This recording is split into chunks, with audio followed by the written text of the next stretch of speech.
Lucky devil, to find a little angel like you. The first time we touched, I was floating on air. I knew I was in heaven, though I've never been there. On the level, I'm a lucky devil to find a little angel like you. A sweet little angel like you. You don't play a harp and you haven't got wings, but ooh, you got a lot of other heavenly things. On the level, I'm a lucky devil to find a little angel like you. A sweet little angel like you. Now maybe I've got no pitchfork, maybe I've got no horns, but as long as I've got you, baby, I'm the luckiest devil that ever was born. Oh, well, your love is a treasure and I know what it's worth, 'cause I'm the only devil that's in heaven on earth. On the level, I'm a lucky devil to find a little angel like you. A sweet little angel like you.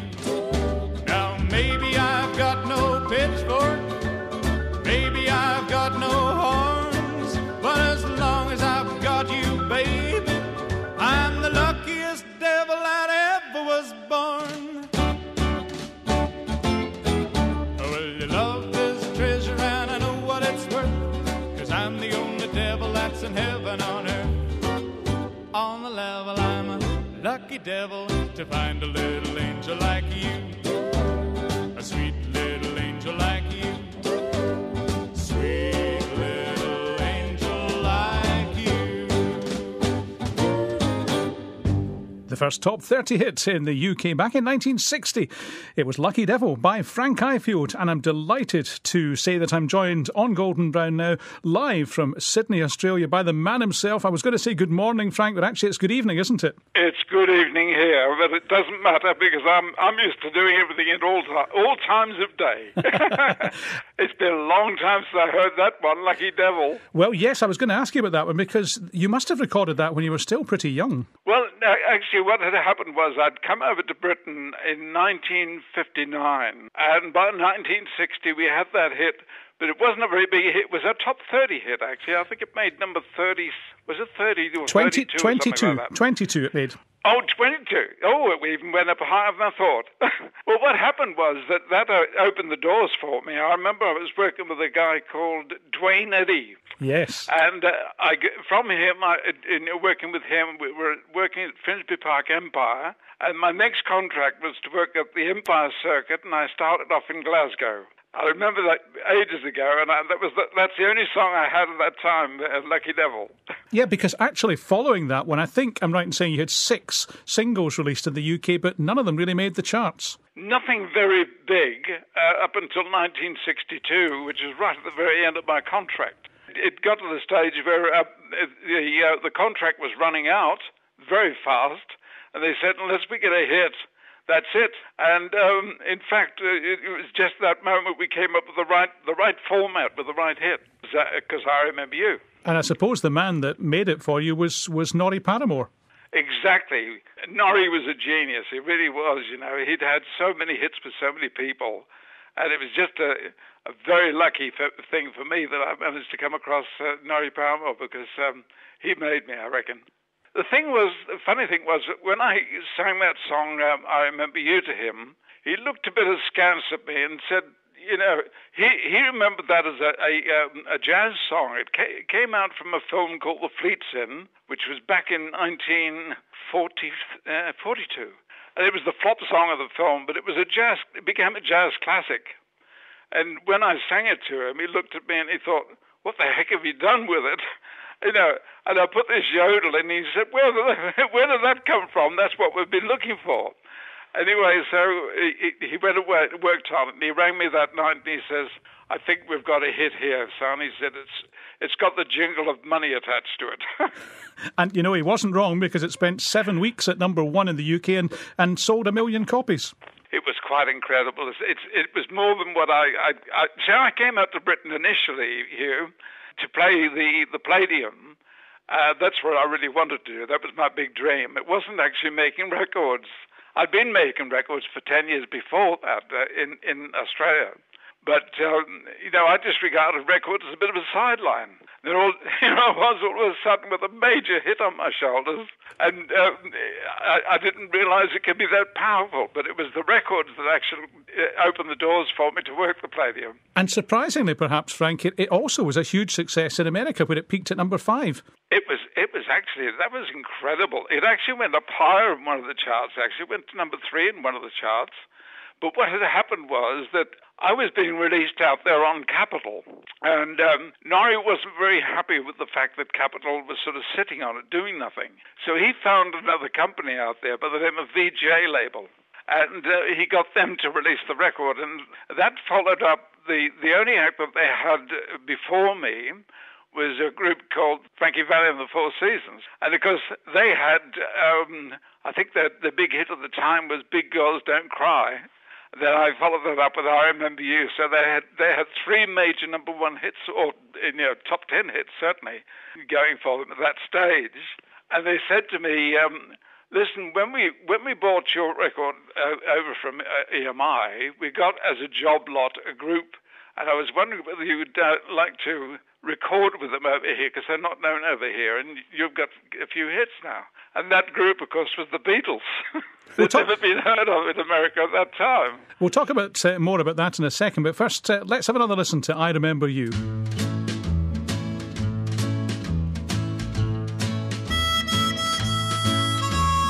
I remember you.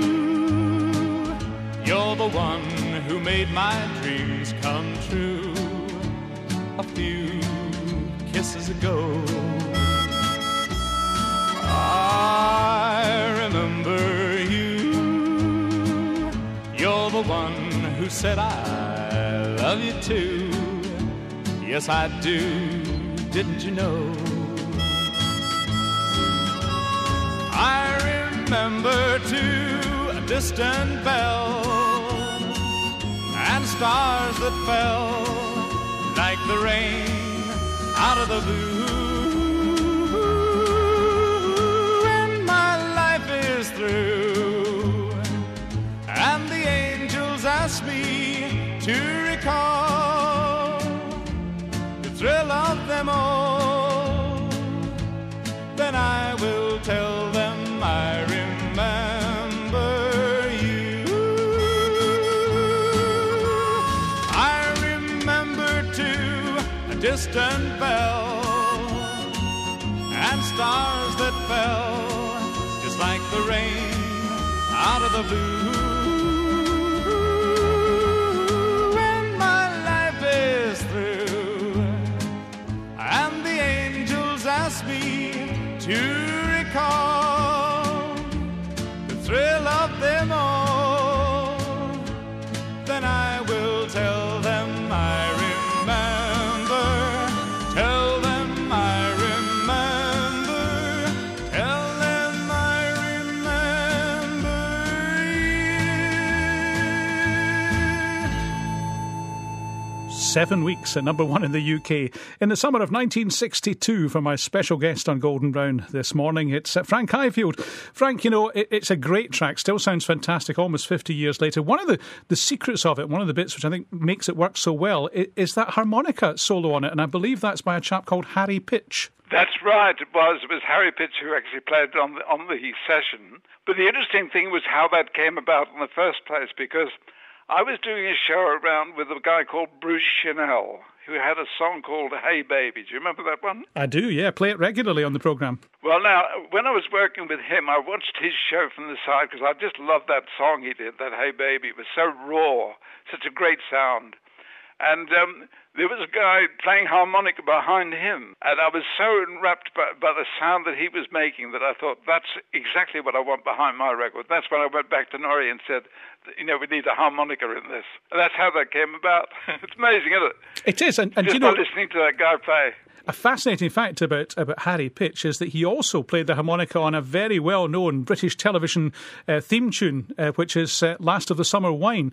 He played the harmonica on that, and he was... I didn't know that. Yes, and he was Mr. Blow. Remember Groovin' with Mr. Blow in 1970? I do indeed. Yes, I remember that.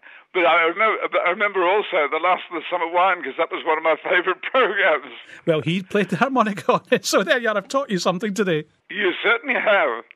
Now, we talked about the Beatles, and you worked with them, did you? Actually, they incidentally worked with me. See, what happened? Well, I'd got a song called Lovesick Blues by that time, which was the second hit that I had. And during the time I had that, I was on tour, and I was working up in Liverpool, at the Liverpool Empire. And a guy came up to me at the Liverpool Empire, and he introduced himself as Brian Epstein. And he said, look, I've got a group, and I'd like you to have a listen to them. And he was in my dressing room, and he played this song that the group had done, and I thought, gee, that's good. And I liked the harmonica there again. They were influenced by the same guy as I was. I liked it, the whole thing. And he said, well, look, he said, the boys have never played outside of Liverpool. He said, I'd like to have them on a touring show that you're going to be doing very shortly. And so I checked with the agents, and they said, okay, we'll put them on as long as they work for nothing. And we went to Peterborough. It was the first show we did, and they had 2 shows to do in Peterborough. And in the first show, it sounded loud to me, but there again, the band was on the stage, and I wasn't particularly worried about it, excepting that if it was too loud at the front, I knew the manager was going to give me a hold of a stick.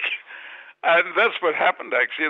They must have been very loud at the front, and they didn't go down too well. You wouldn't believe that, would you? Well, of course, they became the biggest thing in the world. Who would have believed it? Well, did you believe it? I mean, did you ever think that those 4 lads from Liverpool would be so huge? No, I didn't. I didn't at all. I suppose anybody did at that stage, But they were certainly different. I did like their music. I must be honest. I thought their music was fantastic. They had a sort of similar sort of country feel to what they were doing is what I was doing with my stuff. So naturally I liked what they did, Well, you talk about country. Your second #1 in the UK was, of course, a cover of a Hank Williams song, wasn't it? Yes, it was. And we were really struggling trying to find out what we were going to release for the next song. And when I sang this to Norrie, Norrie Barrymore said, well, why don't we stick a twist beat to it? Because twist was getting very popular on the continent at that time. And sure enough, that worked. That was the next big #1. Well, let's have a listen to Lovesick Blues.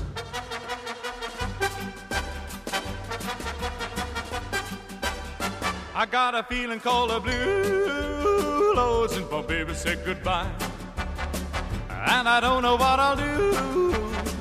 All I do is sit and cry. Oh, Lord, that last long day she said goodbye. Lordy, well, I thought I'm gonna cry. She'd do me, she'd do you, she'd got the kind of loving. Lord, I love to hear her when she called me sweet baby. Such a beautiful dream. I hate to think it's all over. I lost my heart, it seems. Well, I've grown so used to you somehow. Now I'm nobody's sugar daddy now, and I'm lonesome. I got the lovesick blues. When I'm in love with a pretty little gal. That's what's the matter with me. When I'm in love with a pretty little gal, but she don't care about me. Oh, well, I tried and I tried just to keep her satisfied, but she just would not stay. And now that she is leaving, this is all I can say. I got a feeling called a blue, oh, since my baby said goodbye. And I don't know what I'll do. All I do is sit and cry. Oh, Lord, that last long day she said goodbye.